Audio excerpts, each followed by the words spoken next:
يا أيها الإنسان ما غرك بربك الكريم الذي خلقك فسواك فعدلك في أي صورة ما شاء ركبك. Allah Taala мына ушул Инфитор сүрөсүндө адам затына кайрылып, о адам, ушундай кереметтүү болгон жараткан Кудайыңдан сени эмне азгырып, эмне нерсе сени алдап тартып кетти?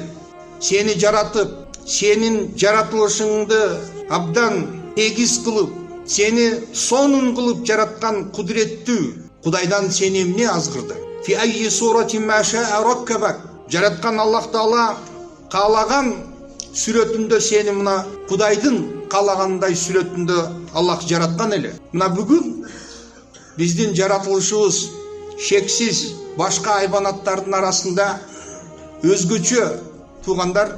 Адамдын жаратылышы, анын түзүлүшү, адамдын организми бул кандай бир керемет экенин туугандар бардыгыбыз билебиз.